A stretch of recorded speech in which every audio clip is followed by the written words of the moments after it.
সারা বাংলাদেশে কাড়ি কাড়ি লাশ আর ছোপ ছোপ রক্ত।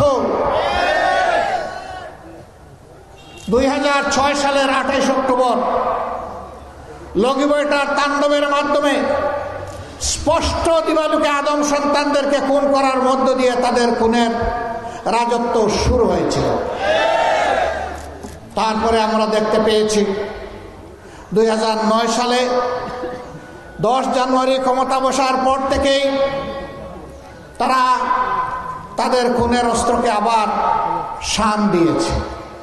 পরের মাসেই 25 এবং 26 তারিখ ঢাকার পিলখানায় তৎকালীন বিডিআরের সদর দপ্তরে বাংলাদেশের দেশপ্রেমিক সেনাবাহিনীর 57 জন চৌকস প্রতিশ্রুতিশীল সেনা অফিসারকে তারা নির্দয়ভাবে হত্যা করেছিল। তাদের পরিবারের সদস্যদেরকে হত্যা করেছিল। লাশগুলা নির্মমভাবে সেদিন ড্রেনের পানিতে ভাসিয়ে দিয়েছিল। কতিপয় লাশ তারা গুম করে ফেলেছিল। আলো নিভিয়ে অন্ধকারে তারা মানুষ খুন করে নির্বিঘ্নে তাদেরকে পালিয়ে যেতে দেওয়া হয়েছিল। কারা এই নেপথ্যে, এই খুনের নেপথ্যের নায়ক, কারা ষড়যন্ত্রকারী, কারা সিদ্ধান্তকারী, কারা সিদ্ধান্ত বাস্তবায়নকারী, আজও বাংলাদেশের মানুষ তা জানতে পারেননি। কেন? কারণ যারা ক্ষমতায় ছিল তারাই প্রকৃত খুনি ছিল।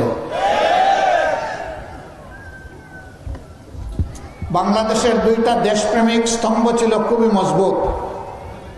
একটা আমাদের গর্বের সেনাবাহিনী, তাদের সহযোগী প্যারামিলিটারি বিডিআর, আর একটা হচ্ছে পরীক্ষিত দেশপ্রেমিক সংগঠন বাংলাদেশ জামাত ইসলাম। সেনাবাহিনী এবং বিডিআরের উপর আঘাত দেওয়ার পর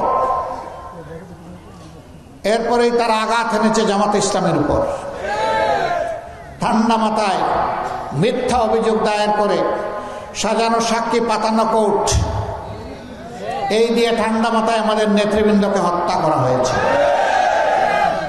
আমরা আল্লাহ তাআলার কাছে এই হত্যার বিচার চাই। দুনিয়ায় আমরা এই হত্যার বিচার দেখতে চাই।